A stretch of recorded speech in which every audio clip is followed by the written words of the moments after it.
Welcome to Cheater Confessions. Let's get started with today's story.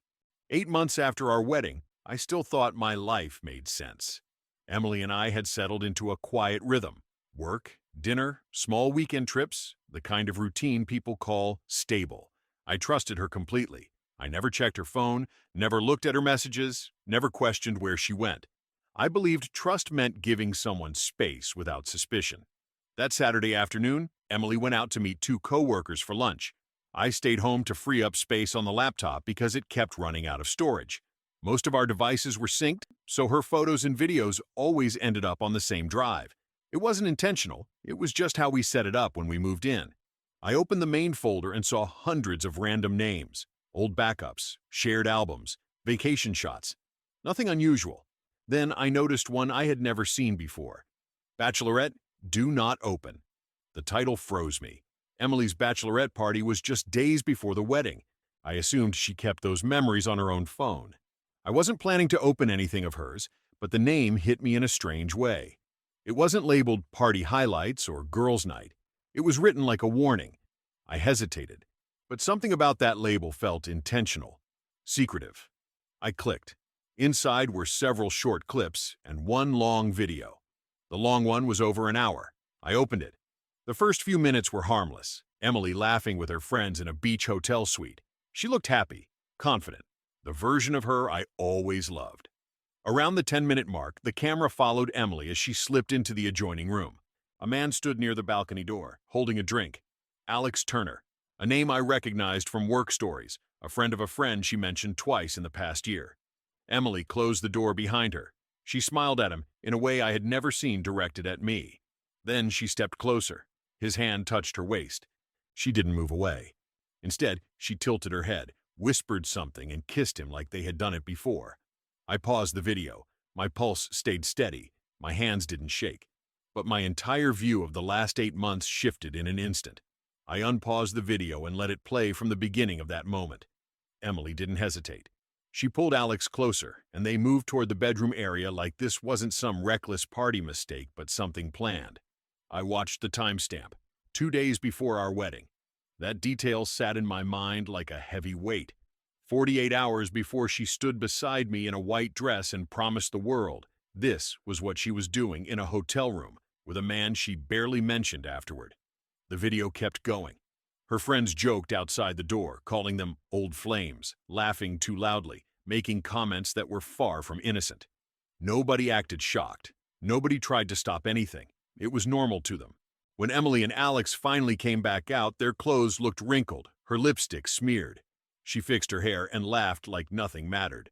A friend teased her. Emily said, "Relax, it's the last time before life gets boring." I paused again. My chest didn't crumble. My mind didn't spiral. I sat still, staring at the frozen frame of her smiling at the camera. I copied the entire folder to an external drive, then deleted it from the laptop so she wouldn't know I had found it. I wasn't ready to show my hand. Not yet. Emily came home a couple hours later. I was on the couch, watching a basketball game with a calm voice and steady breath. She kissed me on the cheek. "Missed you," she said. "Good lunch?" I asked. "Yeah, nothing special." She talked about a new project at work, a funny moment with a coworker, and how she might start a cooking class. I nodded, listening to every detail, not because I needed excuses, but because I wanted to hear how easily she lied without a single crack in her tone. That night, when she showered, I stepped into the hallway and called my friend, Matthew Collins. He picked up on the second ring. "Jason, everything all right?" "I need a number," I said. "For that investigator you mentioned last year. The one who deals with digital recoveries." He didn't ask why. He just gave me the contact. When Emily came out of the bathroom wrapped in a towel and smiling at me, I realized something important. The next steps couldn't be emotional. They had to be controlled. The next morning, I told Emily I had an early meeting. She barely looked up from her coffee, just said, "Good luck," and kept scrolling on her phone. I walked out with my keys, but instead of driving to the office, I headed across town to meet Maya Singh, the investigator Matthew recommended. Maya's office was small, plain, and quiet. She shook my hand and said, "Matthew said it was urgent. Tell me what you need." I placed the external drive on her desk. "There's a video on here," I said. I need to know if there are more files, deleted messages, hidden backups, anything that explains how long something has been going on. She nodded, professional and steady. Do you have access to any of her accounts? Passwords? Old devices? Emily uses the same pattern for everything, I said. I know the base structure. Good, she said. I can work with that. I gave her the pattern on paper. She studied it, typed a few notes, and slid the drive into her computer. How far back do you want me to check? As far as the data goes, I said. Find everything connected to him. His name is Alex Turner. Give me 72 hours.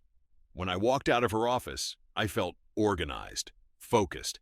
If there was something deeper behind that video, I wanted the facts, not guesses, not excuses. That evening, Emily suggested we order takeout and watch a show. I nodded, sat next to her on the couch, and let her rest her head on my shoulder. She laughed at a joke on the screen, unaware her phone was synced, unaware I already had the truth in motion. Work was crazy today, she said between bites. Alex texted the team about some mix-up with the vendor. Total mess. Hearing his name come out of her mouth took effort to hide. I simply replied, Yeah? Yeah. He's so stressed lately. I watched her talk about him like he was just a coworker. Nothing more, nothing less. Her tone was light, comfortable. 2 days later, Maya called. We need to meet, she said. I found a lot, more than you think. When I arrived, she handed me a folder, thin but heavy with meaning. I recovered deleted chat threads between them, she said. These messages go back almost a year. I opened the folder. The first page hit me harder than the video. Emily to Alex. Jason is stable. You're fire. I need both right now. There were photos, plans, hotel receipts, conversations where she joked about balancing two lives. The Bachelorette party video wasn't a mistake. It was only one piece of a long trail. I closed the folder and took a slow breath.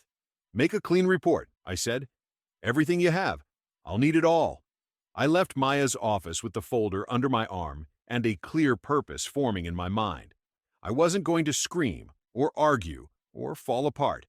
If I confronted Emily without a plan, she would twist it, cry, beg, and try to bury the truth under emotion. I knew her patterns well enough. This had to be precise. That night at home, Emily was at the kitchen counter chopping vegetables for dinner. She looked relaxed, the same woman I thought I knew for years. I set my keys down and asked casually, Did you ever talk to Alex outside of work? She paused for half a second, barely noticeable, then said, Not really, just work stuff. Her tone was light. I nodded like her answer meant nothing. Inside, I filed it away. After dinner, I stepped into the study and called Anthony Collins, the attorney I trusted more than anyone outside my family. Anthony, I said, I need the details of that prenup, every clause. He didn't waste words. Are you preparing for something? Yes.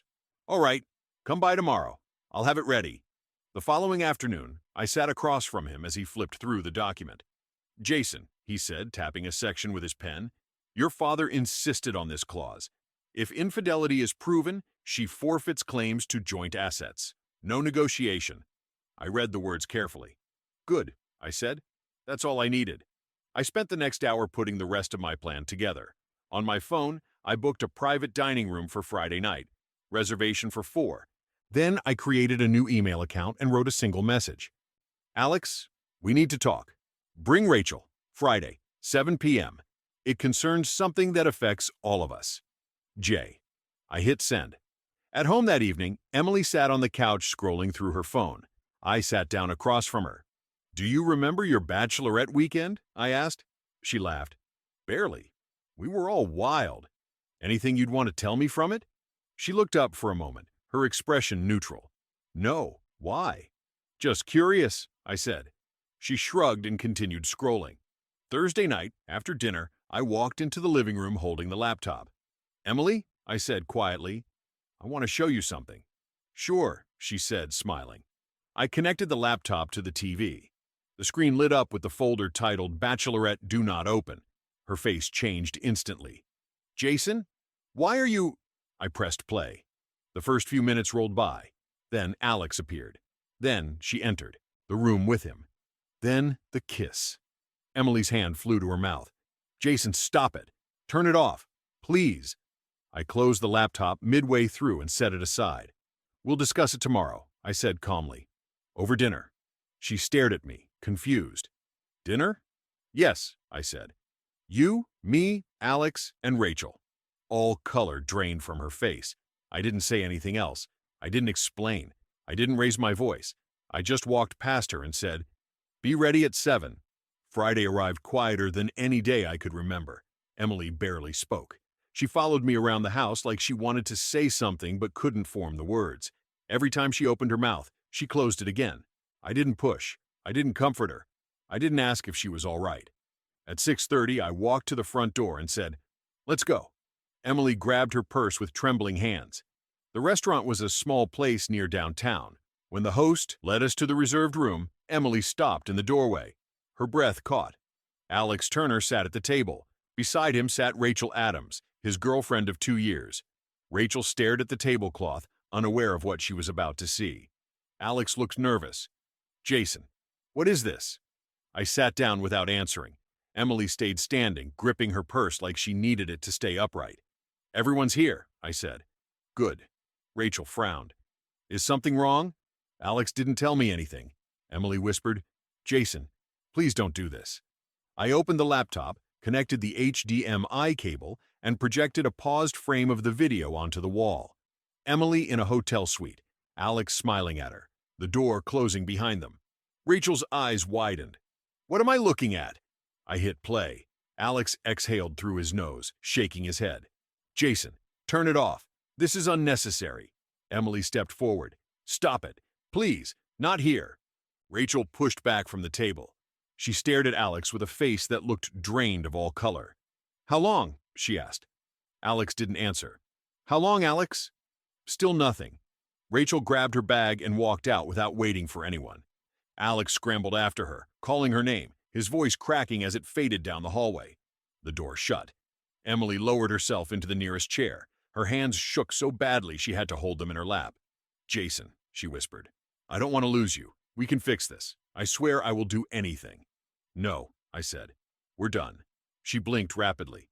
"Please, just talk to me. There's nothing left to discuss. You will hear from Anthony tomorrow. Everything else goes through him." Her lips parted, but no sound came out. She looked like someone who had finally understood the consequences she thought would never touch her. I stood, pushed my chair in, and walked toward the exit. Emily stayed in the room, staring at the empty chair where Alex had been sitting minutes earlier, like she couldn't decide whether to chase me or collapse. I didn't look back. I didn't go home with Emily that night. I didn't even drive past the house. Before leaving, I had already packed a suitcase and left it in my car. Instead of returning to our place, I checked into a short-term rental across town. Empty, quiet, exactly what I needed. Emily called 7 times that night, then 4 more the next morning. I answered once. "Jason, can we please talk?" Her voice was shaky, breathless. "We already did," I said. "Anything else goes through Anthony." She started crying, but I ended the call before she could twist the moment into something emotional. I wasn't giving her space to rewrite the truth. Anthony and I met later that morning. His office was steady and bright, the opposite of how Emily's world was about to look. I handed him Maya's full report. The messages, screenshots, hotel charges, the video, everything documented cleanly. He skimmed the stack. "This is airtight. I want proceedings started immediately," I said. He nodded. "With the prenup and evidence of infidelity, she gets very little. This will move quickly." Over the next week, Emily tried approaching me twice. The first time was in the lobby of my office. She stepped in front of me, tears in her eyes. "Jason, just listen for 1 minute." "1 minute doesn't change a year," I said. "Move?" She froze, then stepped aside as if her strength left her all at once. The second attempt came through a long email. She apologized and blamed stress, alcohol, confusion, anything except herself. I forwarded it to Anthony without responding. Word eventually spread among our circle.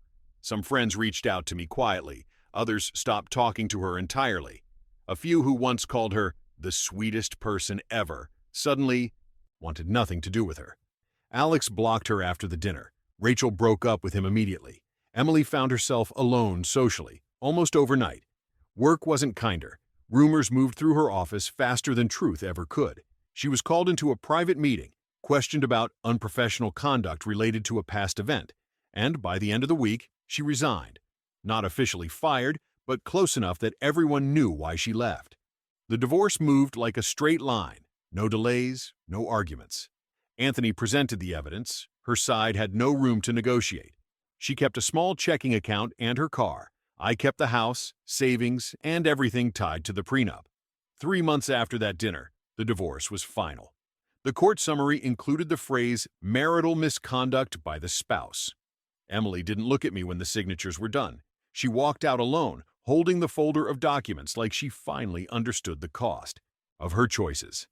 A year passed faster than I expected. I moved into a smaller apartment closer to work. No shared devices, no synced accounts, no traces of the old life. Routine returned. Early mornings, clean schedules, quiet evenings. No drama, no tension waiting to surface. During that time, I met Lena Morris, a graphic designer who joined one of my company's projects. She was calm, direct, and sincere in a way I wasn't used to. We didn't rush anything. Coffee turned into lunches, lunches into walks after work. Every conversation felt honest. No half-truths, no hidden meanings. We talked about money, boundaries, past relationships, and expectations without games or hesitation. It wasn't intense or explosive. It was steady, real. One Thursday afternoon, I stopped at a grocery store on my way home. I was comparing prices on olive oil when someone said my name softly. "Jason?" I turned and saw Emily standing at the end of the aisle. She looked thinner, tired, like she had been carrying something heavy for months. Her hair was shorter. She gave a small, careful smile. "I didn't expect to see you here." "Yeah," I said. "I live nearby now." She nodded, twisting her fingers together. "I work down the street. New job, smaller firm." Her voice lacked the confidence she used to carry so easily.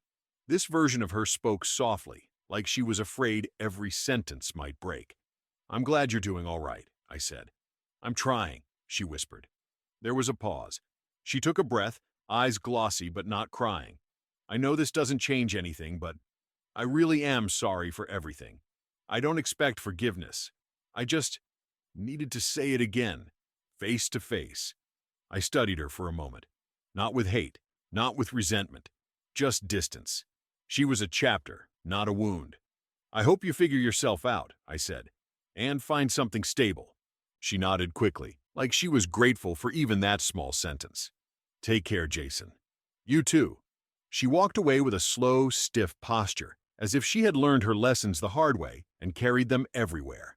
When I walked out of the store, the air felt lighter. Not because seeing her hurt, but because it didn't hurt at all.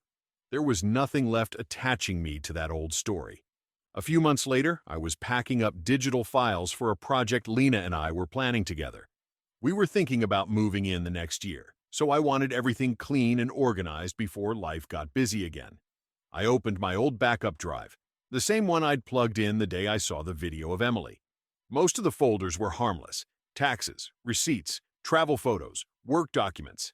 Then I saw it. Archive E. I hadn't touched it since the divorce. I hovered the cursor over it for a second, not out of hesitation, but out of recognition.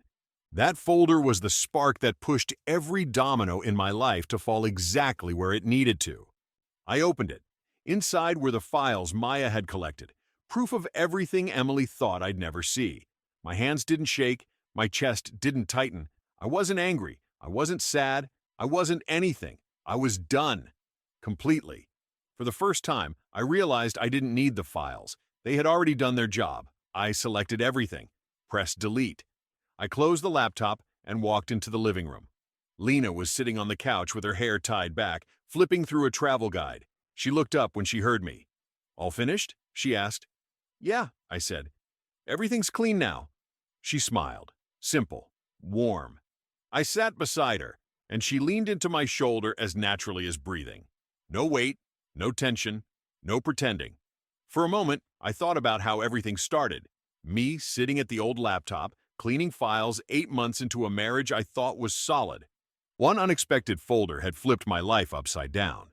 Now, 2 years after the divorce, the same action, cleaning files, closed the loop. The past finally felt like something I didn't need to revisit or protect myself from. It was behind me, sealed off, with nothing left to take from my present. The old chapter was gone. The new one wasn't loud or dramatic. It was steady, honest. Thank you for watching.